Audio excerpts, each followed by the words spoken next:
Welcome to the latest episode of our podcast series for financial advisors.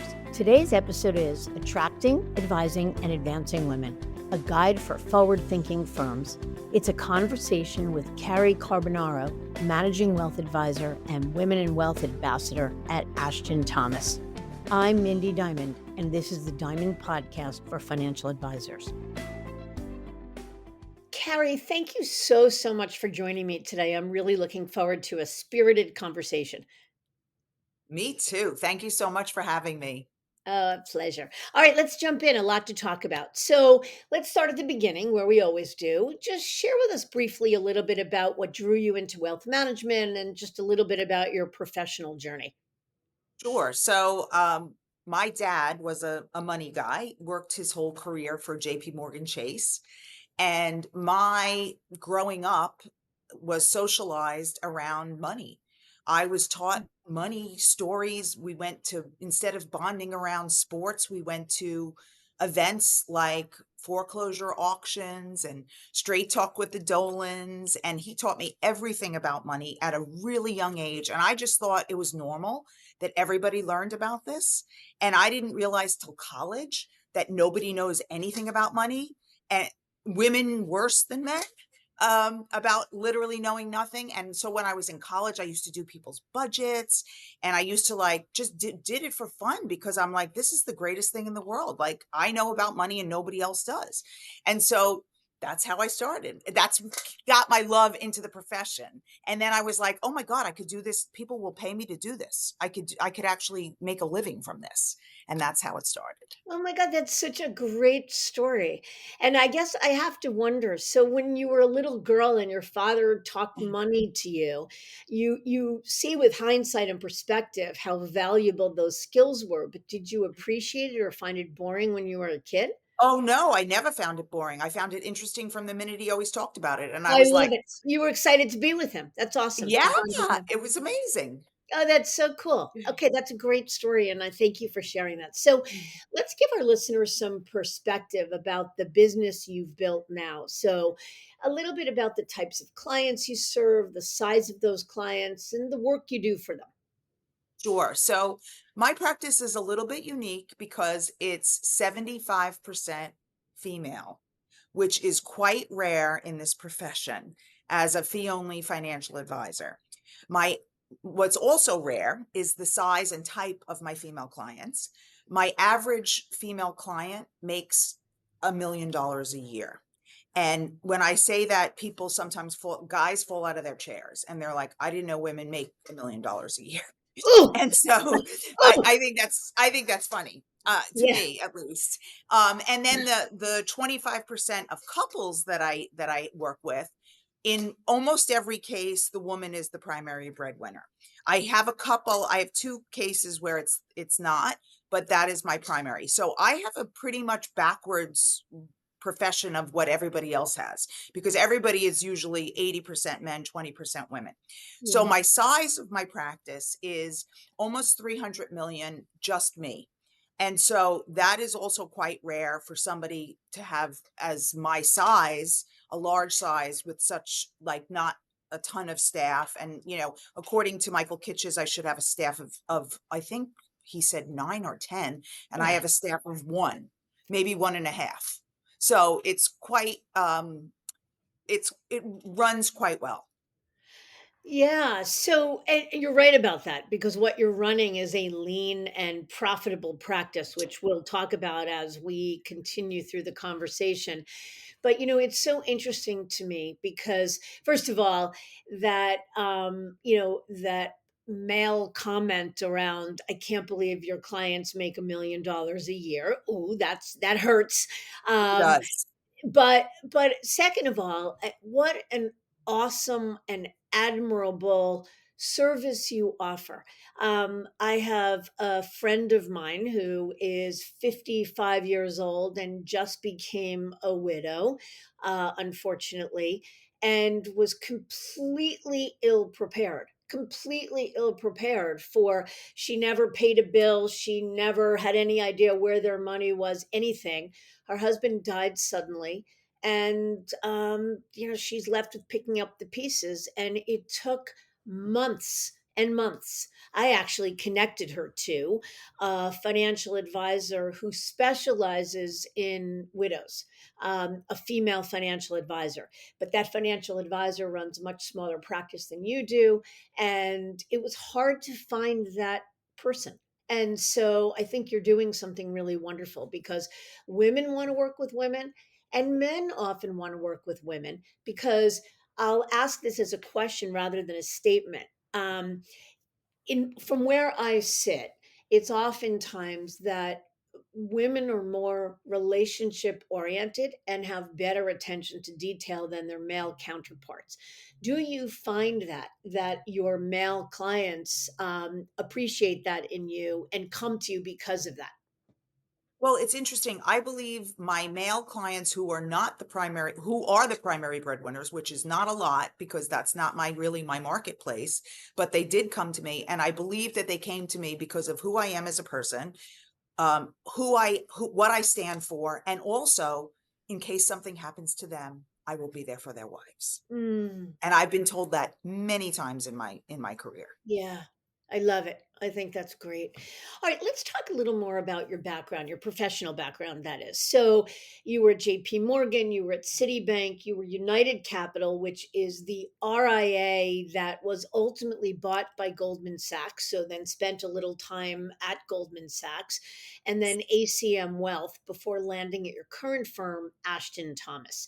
So, Yes. a couple of questions about that. One, tell us a little bit about your current firm, Ashton Thomas. Where is it based? How big is it? What is its value proposition?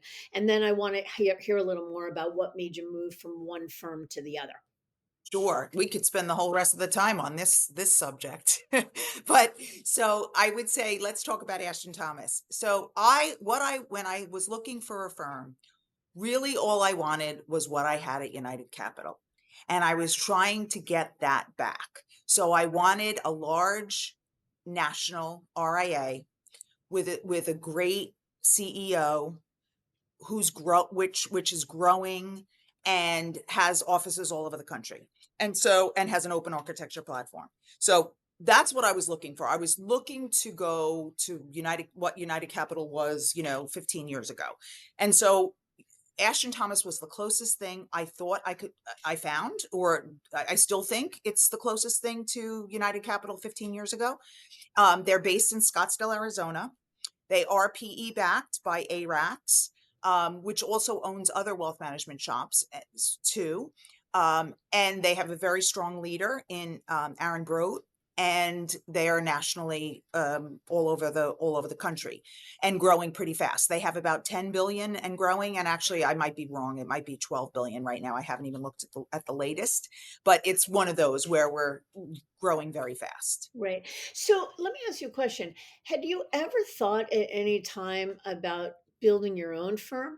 In other words, Yes. by joining Ashton Thomas, it sounds like what you got was plugging into a ready built infrastructure and size and Yes. scale and capital backing by private equity firm and the like, a strong CEO, all of it. Yes. But you weren't building your own brand. Was that ever Right. on the table for you?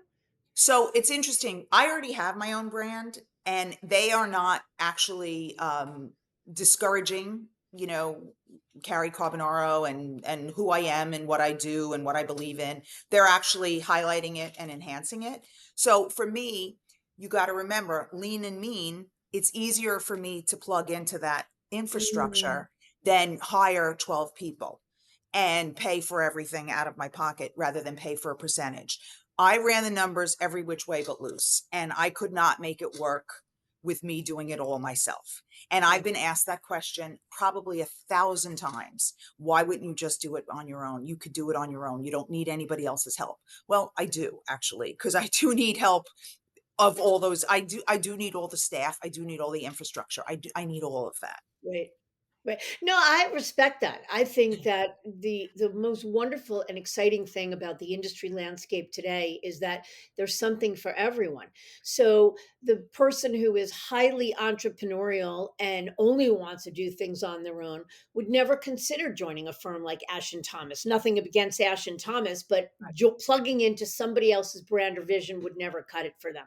And then the right, vast majority of people don't want to build something from scratch. They want what you want. They want the scaffolding and support of a ready built firm, and they want to be able to just go do what they love to do best, to do what they find soulful. So I respect that answer completely. But tell us a little bit. Okay, so you started your career JP Morgan, traditional, private bank, traditional large firm, and then found your and Citibank, and then found your way into the RIA space. So why the RIA world? What were you looking to solve for? So I knew right from the beginning. So I mean, back in the day, I did J.P. Morgan Chase and Citibank, and then I actually had a stint running marketing, believe it or not, at Lord Abbett Mutual Funds, and which was in Manhattan, and then moved to New Jersey. And so back in the day, I really saw firsthand what goes on with how you drop tickets, and like back in the day, this is really a long time ago, like when things were Wild West, really the Wild West. And so I knew, you know what, I don't see myself in that role. I see myself fiduciary fee only very early on. Like Mm. I think I was really pretty much ahead of my time because I started in 2002 fee only RIA, and so CFP. And so I knew that's the way I wanted to go. And it was just because I felt like less conflicts of interest. I don't have to be series, I don't have to go the series 7 way. I don't have to be, regulated as much. I can talk to the press. I can do all these things that I want to do. I can go on TV. And I felt like the RIA world was a better fit for me, and also let me be me more versus being in a box in Mhm. the broker dealer world, which never ever ever fit at all for me, not Yeah. even for a second.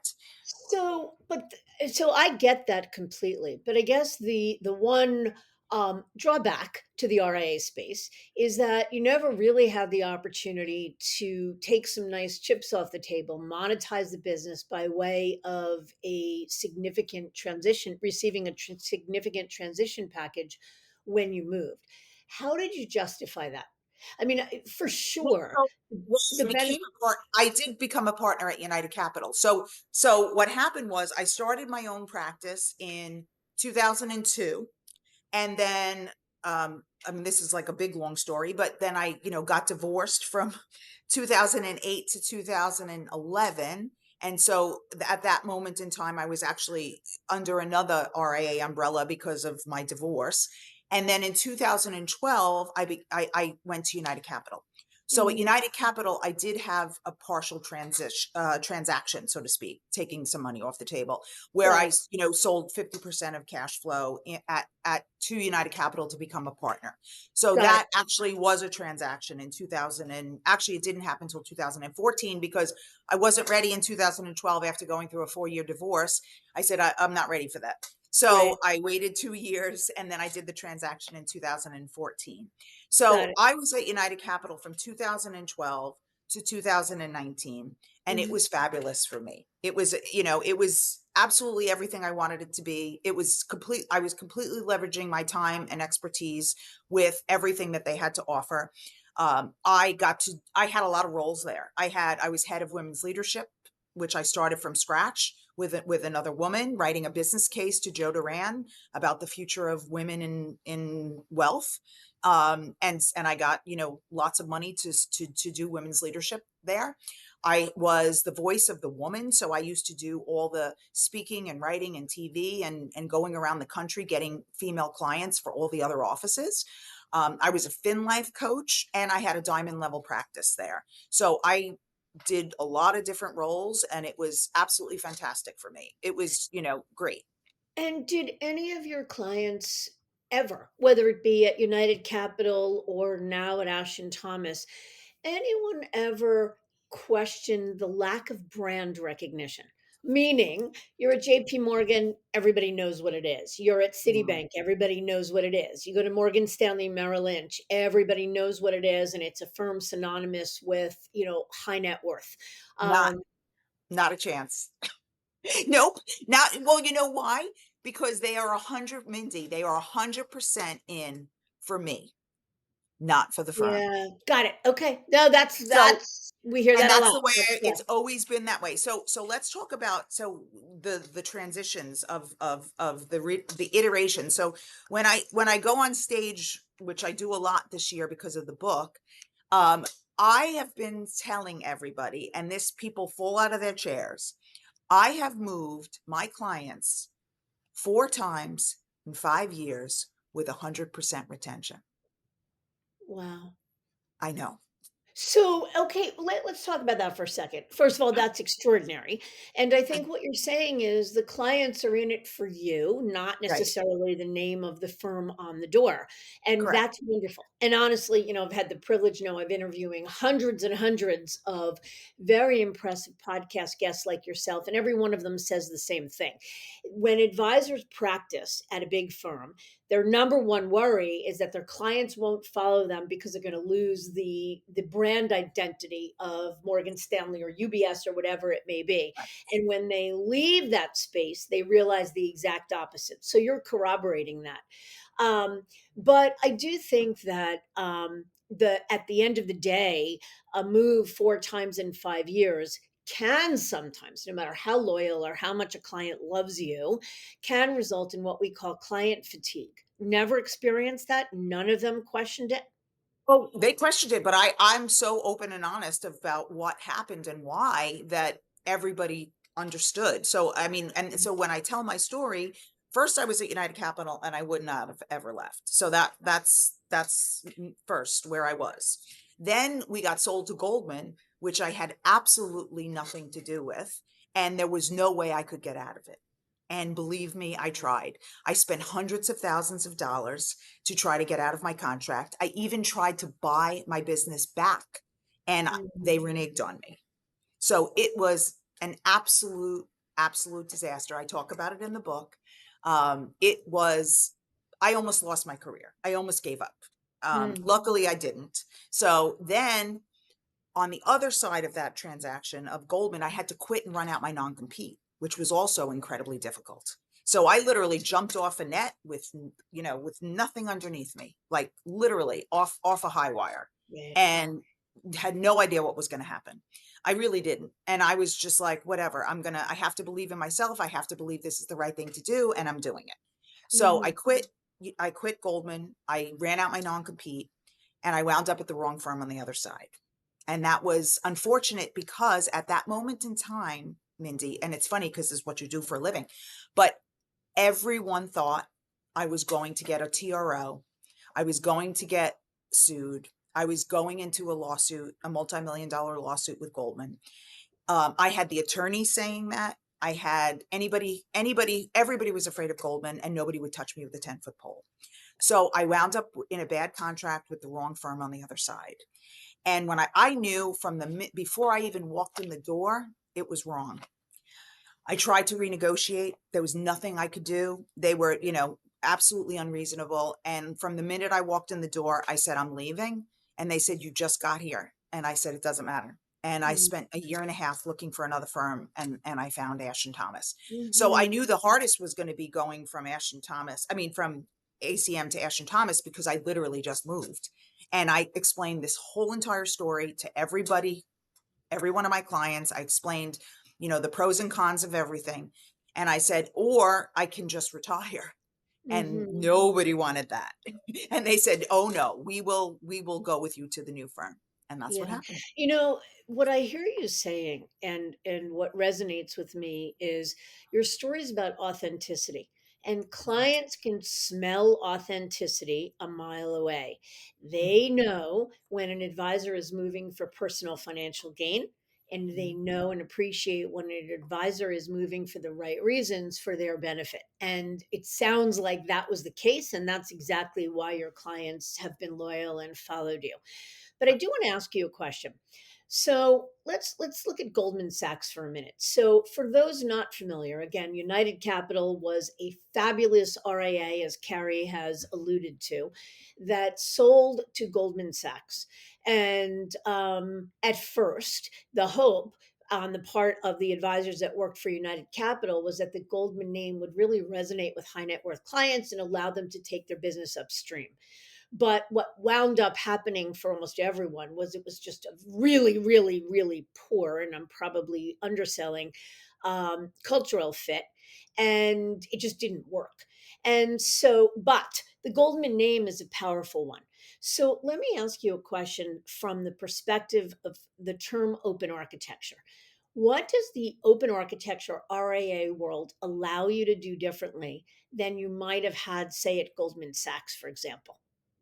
Well, And how has it impacted your ability to be active in media, write a book, which we're going to get to, et cetera? right. Okay. So, well, the first thing is an open architecture platform lets me have the world as my oyster. So my clients have choices of everything under the sun, as far as, investment choices, etc. So you would think that we would have all these incredible investment choices at I mean, when we went to Goldman, Goldman, right? we never had anything opened up to us. The only thing we had opened up to us, that I used, was the direct indexing, Goldman Sachs direct indexing, which is quite good. I still even use it today, but any RIA can use it. It's not specific to being an employee at Goldman, therefore you get access to it. So we never got access to these things that you hear about or that you read about in the news, all these great things that are only for Goldman clients. We never had access to that. We only had our existing infrastructure from United Capital. So I never had all these additional options that everybody said we were going to get. Mm, And I don't know if it was, again, because I was in the have not camp, because there was haves and have nots at Goldman, and I was a have not. That's what we were called, because I didn't, participate in what they wanted me to participate in. And I didn't drink the Kool-Aid, and I didn't, think that they were the greatest thing on the planet. It's very complicated. But anyway, I did not have access to it, and I don't think anybody did, but I definitely didn't, and my clients didn't either. So you bring up an interesting point about that because a lot of times advisors only get access to the parts of a platform that a firm wants to turn on for them. So Right. even though Goldman is a powerful name and has, 1,000 things at their fingertips and every resource possible, it Right. doesn't necessarily mean that those resources were made available to you. So that's a great point. But talk to me a little bit about from the perspective of the ability to communicate freely, the ability Oh, to, be a force in the media, to write a book. How does being an RIA or in the RIA space allow you to do that in a way that being in a traditional firm, Goldman or otherwise, wouldn't have? that's such a great question. So at Goldman, I had zero ability to speak, write, have an opinion, go on social media, go on TV, nothing. I was completely shut down. It was literally like having a gag around my mouth and having my arms and legs cut off, because Mhm. my whole career was about me speaking my truth and talking about women in wealth and being an influencer and all of that stuff. And all of that was taken away from me. So what the whole time I was at Goldman, I didn't get any clients because I couldn't hold myself out as an advisor. Mm, It was so hard for me, and it was so debilitating. And, I called it soul crushing, and other people did yeah. too. But that was like the perfect word for me, because I literally was so depressed that I could barely get out of bed in the morning, because I did not know what to do with myself, because I Hmm. couldn't do what I did my entire life, my entire career. Yeah.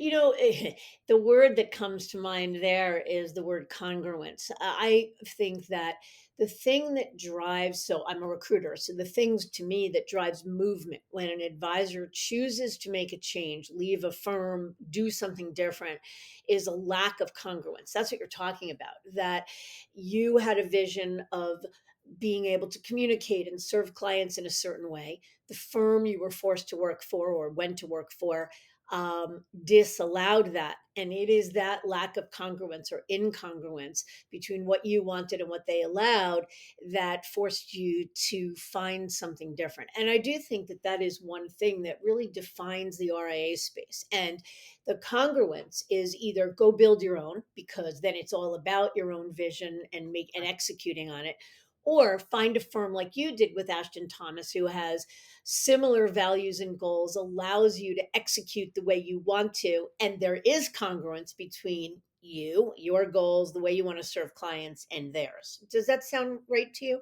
100%, 100%. And I also call it I feel like it's a culture fit too. Yeah, yeah, It's yeah, I don't congruence culture, it is similar, but I mean, the fact that I felt as, they did not have a great reputation with women. They had a class action lawsuit going on for years and years and years. And I said, "Oh my gosh, I'm known as a women in wealth expert with a voice in this, like they could use me. Like I could yeah, help them." And instead they were like, from the second I walked in the door, "You will sit down, shut up, and never speak again." And I hmm, was like, "What? What just happened?" yeah, yeah. Let's talk about that women in wealth designation. That sounds like you've had in a lot of different places, and Yes, including now your title at Ashton Thomas is Women in Wealth Ambassador. right. Why does a firm need a women in wealth ambassador? And here's what I mean. They don't have a men in wealth ambassador. So what is that role about and why is it needed? Well, it is needed because of the great wealth transfer that is just about upon us. We are 4.5 4.5 years away now. I mean, we're really close. By 2030, women are going to control 2/3 of the nation's wealth, which is $30 trillion, which is the same GDP as the United States. And if you go out even further to 2048, it is 57 trillion, according to Cerulli. These numbers are incredible. McKinsey came out with this study over a decade ago. So these numbers have been floating around in wealth management now for 10 years, and by the time we get there it would be 15 years, and then the numbers just keep getting larger and larger and larger. Cerulli came out in February of this year and said firms that get this right with women Mm, will be positioned for decades to come. So guess what? The future of wealth management is women. It's going to be women clients. It's going to be women advisors. Hopefully, we're working on that. That's another whole problem. But the clients are going to be there. So what worked in the past, your playbook that works for men does not necessarily work for women.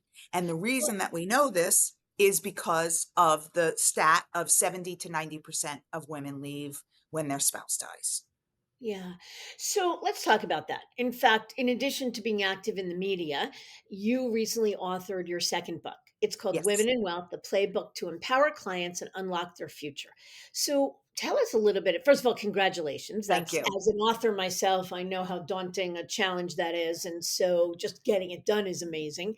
But tell us about the premise of the book and why was this book one you needed to write now? So it's so interesting when I look back on because everybody asked me that question. And both times in my life when I wrote books, I wrote them on the other side of terrible things happening in my life. So when I went through my terrible divorce in '08 to 11, on the other side of that, I came out of it and I had to write a book on for women on, building wealth. It was the Money Queen's Guide for Women Who Want to Build Wealth and Banish Fear. And it was like decades, what you do in your 20s, 30s, 40s, 50s, 60s. And I also wrote that as a cautionary tale because I told my story about what happened with me and my horrible ex. And anyway, that was book one. So this book, I came out on the other side of the Goldman fiasco Mm. and almost lost my career, almost lost my job, almost lost everything, almost walked away. And I said, "Oh no, I've got to get this out of my head. I've got to teach the industry how to work with women. We are so close to this great wealth transfer. There's no other book specifically like this, and it's time. It's ready. The timing is perfect." And I did. So why are women clients different? Like what are the typical advisors doing? How are they getting it wrong when they're counseling women? And I will tell you a story. In fact, let me tell you my Okay. story and Okay. maybe you can answer those questions, why Okay. women are different and what the average advisor is doing wrong when counseling women, just in the light of that.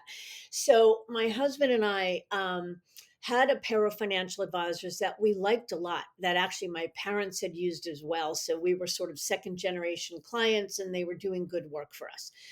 I started my business, this business 30 years ago. The business was really taking off. And let's say I was 10 years in. Um, and so we're meeting with these financial advisors who, again, we liked and had respect for me. They were not, denigrating. They had great respect for women. They said all the time how impressed they were with what I had built, etc. But at the end of the day, we were doing a year-end review.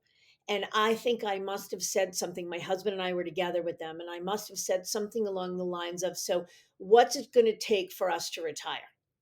And the senior advisor on the team looked at me and said, I'll never forget this. He said, you just keep doing what you're doing and you will have no problem walking across the finish line.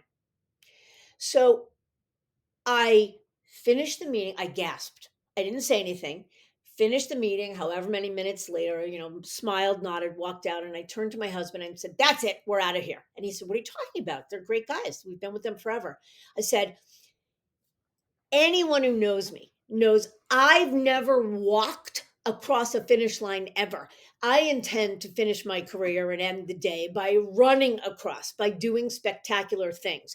And anyone tells me that all I have to do between now and then is just keep the status quo doesn't really get me. And we went on a search, for probably within 6 months later, we found new financial advisors that totally get us and get me. But with that story in mind, what does that story say to you, Cary? And then tell us how most are getting it wrong. So that story says, first of all, they're not giving you numbers. Second of all, they're not addressing what you want and why you want it. They're not understanding the why behind what is making you tick. They're not looking at your behavioral finance. What is it? Why is it that it's doing that for you? Why did that turn you off so much? And that's it. They just didn't get you as a person and what makes you tick. That's what I think from that story. But that's quite common.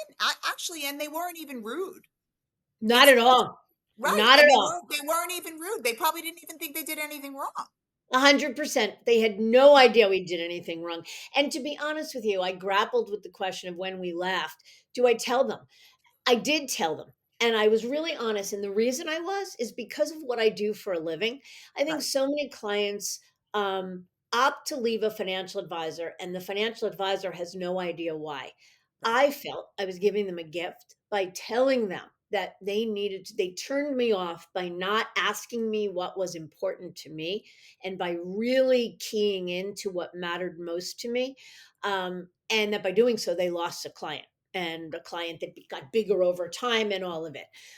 So you're 100% right. But is that typical?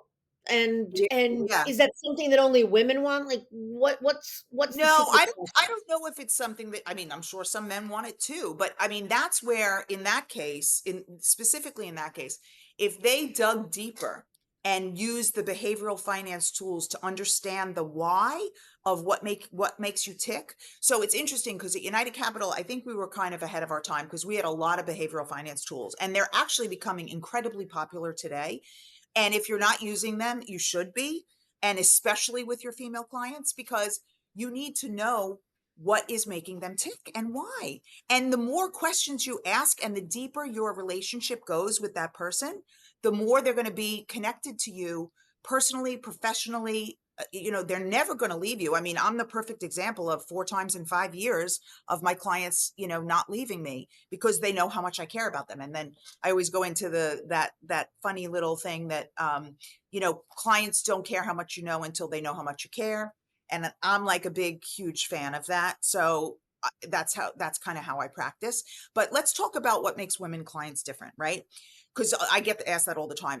And what drives me up a cliff is when somebody says they're exactly the same. Women and men are exactly the same. And I literally want to jump off a cliff because I'm like, I just wrote a 400-page book on the differences. So no, they're not exactly the same. Women first and foremost, there's so many differences, and it doesn't mean that we're less than, it just means that we're different, period. And we also have a lot of strikes against us. Let's just talk about the strikes. Pay wage gap. It's real, 82 cents on the dollar. Wealth gap, hugely real. And that is because women are out of the workforce, caregiving, having children, raising children, taking care of family members later on in life. It for some reason it falls on, in most cases, falls on the female. That amount, that whole thing costs women $1 million of net worth over their lifetime. That is a huge amount. So we got that. So we got pay wage gap, we got wealth gap, we've got out of workforce. So we retire with 2/3 less than men, usually because of those reasons, but also because sometimes we are not 100% invested, or we keep more money in cash, or we put others before ourselves. We spend more money in healthcare in retirement than men, at least 250,000. It's anywhere between 250 to 350, according to Fidelity, in retirement. We have make less in Social Security. We're going to be by ourselves 90% of the time because we outlive our spouses. We have incredible longevity of an extra, 7 to 10 years. So there's a lot of financial planning challenges before we even get into the differences of how we think and feel Mhm. and all of that stuff. So I haven't even gotten into that, but that's just the tip of the iceberg with the differences of women and men. Yeah. So, first of all, I encourage everyone, every advisor listening, to get a copy of Carrie's book. Carrie, do you want to take a minute to give us a plug and tell us where they can get it? So it's called Women in Wealth, a playbook to empower clients and unlock their fortune. It's published by Wiley.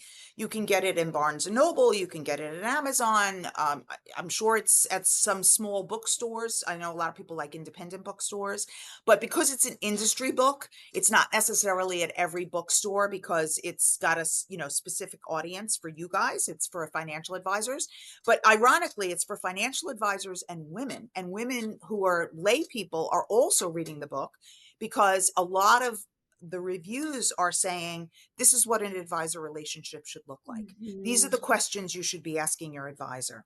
So it is getting a broader audience than I originally expected it to. And I also wrote it for male financial advisors. And also female financial advisors are the main ones reading it, which is also interesting because I wrote it for men. Yeah. So let's talk about that.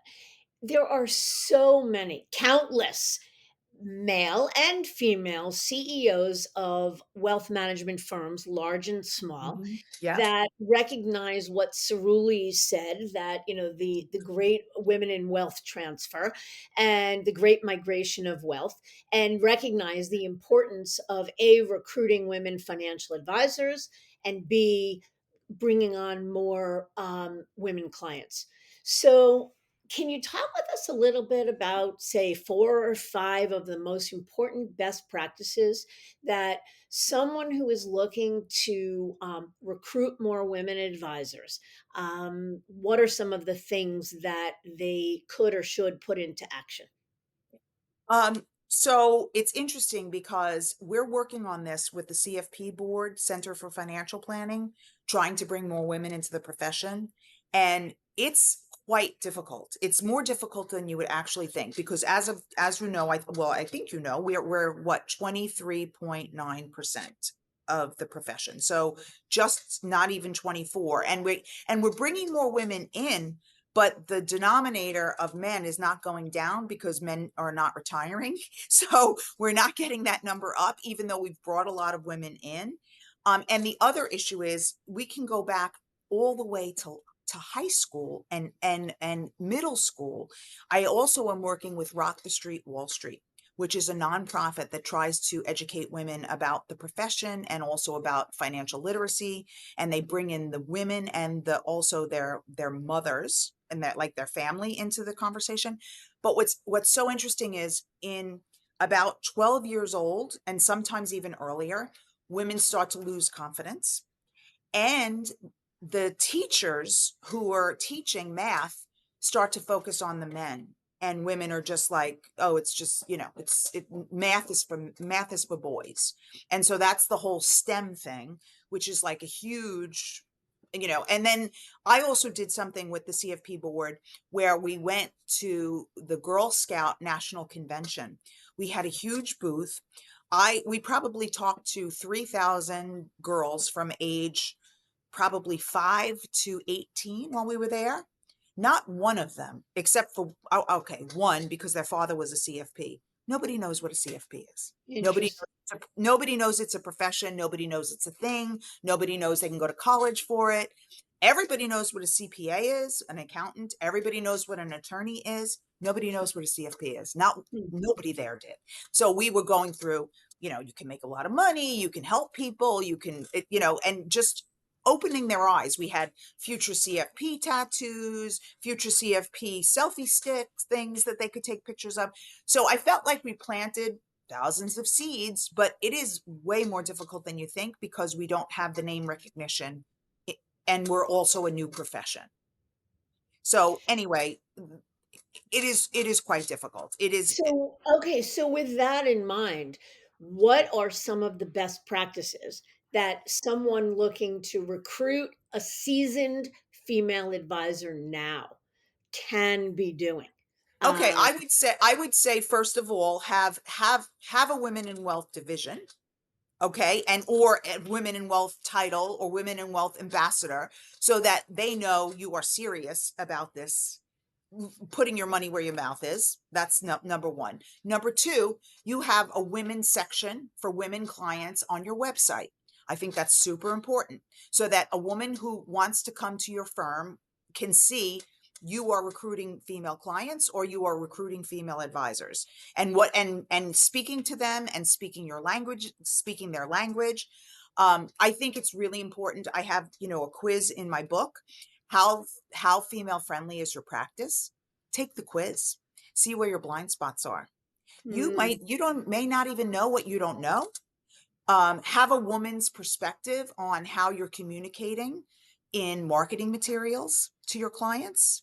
Because guess what? A lot of times it's very male focused. It's talking about, beating the S&P 500 and sports analogies. And I'm sure some women like them, but my clients don't. And my clients like shoes as asset classes. That's my analogy, and they love it. And that went crazy when I wrote that back in the day. And it's still out today. But I have another friend who uses spices, another friend who uses recipes for asset classes comparisons. um that's female friendly language. Take mhm. the jargon out. Don't talk over a woman's head. Make sure that you are, getting the female perspective in every decision that you make within that firm. And I think, you know what, if you don't have a woman in senior management or on the staff, you don't even know what you don't know. There's also in my book, there's an implicit bias quiz. It's not mine. It's Harvard Business School's implicit bias quiz. Again, blind spots. You Mhm. don't know what you don't know. There's a lot of things out there that you Yeah. just don't even realize that you might be alienating people. So I also hear a lot of times, you might hear this too. I tried to get a woman in the job, but nobody applied. Have you heard that before? Oh, yeah. And Yeah. I said, let me see the language. Let me see how you wrote up the job description. You don't know what you don't know. Something you're Mhm. doing. You're fishing in the wrong pot. So there's so many things to be done there. It's like a plethora. There's like not even one thing, there's like 100 things you could do. Yeah, and I think the saying "you can't be what you can't see." So a firm is interested in recruiting women, and yet they have no women on staff, and so that in and of itself becomes a self-defeating prophecy because a woman comes along and says, "Why would I join a firm that has no women?" Right. So And I don't want to be the only one. I don't want to be the the only one. desire to recruit women isn't necessarily enough. Let me ask you a follow-up question though. You mentioned behavioral finance. What Mhm. does behavioral finance tell you that women clients want more than male clients? Women clients are relational, not transactional. Mm, And that is over and over and over again. Also, education is so important to them. Women clients take longer, which also men hate. Men hate that. But guess Yeah. what? They're worth it because they're going to refer to you more. They are going to be with you for a longer amount than the man. I mean, they're worth it, but they definitely take a longer time. They need a they want to collaborate with you. They want to get all their questions answered. They want to feel comfortable. They want to feel, confident in their decision. They want to ask their friends. They want to ask their neighbors. It's not just them making the decision. They want to make it like a group effort decision. Mhm. Yeah, thank you for sharing that. I think that that's incredibly helpful. And as I'm listening to you, I'm thinking back to that conversation I had with our financial advisors all those years ago. And that's exactly right. They didn't take the time to ask me questions. They were trying to be efficient. They were talking about numbers. And I Right. wasn't interested in numbers. I was interested in, I wanted to feel validated and heard and understood. I wanted them to understand what my vision was for the business I was building and what I wanted it to look like and how ultimately that might translate into numbers. But numbers wasn't what I was asking for, and they just missed the boat. So I think it was really Wait, helpful. And thank you. it's so funny that you say that because another one of the things that I have in the book is talking about life, not money and not numbers and not performance. A woman wants to know, am I going to be okay? Am I going to outlive my money? I talk about the bag lady fear, which more than 50% of women have it. I don't know if you have it or not. I have it, but it's irrational, but it's okay. I have it. It's real. I mean, it's not real, but I have the fear. And so, a lot of women have that fear that they're going to be homeless and penniless and living on the streets in New York City. At least that's where, because I grew up in New York City. So that's what I see and that's what I remember. And I'm like, oh my God, I never want to be that. So, that's addressing those fears and going deeper. And the other thing, which we haven't really discussed, but our industry, wealth management, looks at women in two categories and two categories only: widowed and divorced. Women are an entire life cycle of things, not just widowed and divorced. So that's another chapter in my book because I have like a wheel of life. And, I tell my clients, we talk about menopause. I tell male advisors to talk about menopause with their clients. And usually they fall out of their chair. It's a Yeah. real life event. Yeah. So, Carrie, as we sort of near the end of this really delightful session, so much good stuff in it. When you look at the future of wealth management and your future in wealth management, what excites you the most? What does it look like?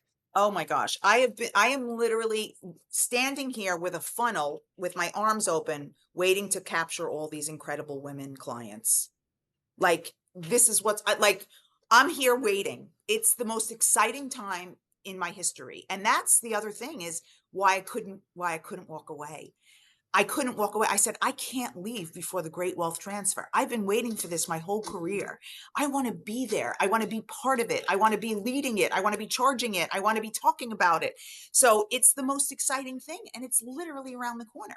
So I cannot wait. I literally cannot wait. Yeah. I sense your passion and authenticity, and I imagine that's what Okay. your clients sense in you as well, which is really wonderful. Let's wrap up. One last question that I ask everyone. What's if you our listeners are women and men, they are young next generation folks, they are wannabe advisors, they are incredibly successful advisors, people that are practicing in the traditional space as employee advisors, managing multi billion dollar businesses. They are already independent business owners. They work for firms. They are quasi independent and everything in between. What is one key piece of advice you'd give our listeners in general? So I would say, and again, I'm talking about my female clients and the future of wealth management. So the name of my book was going to be Compel Her, Don't Sell Her.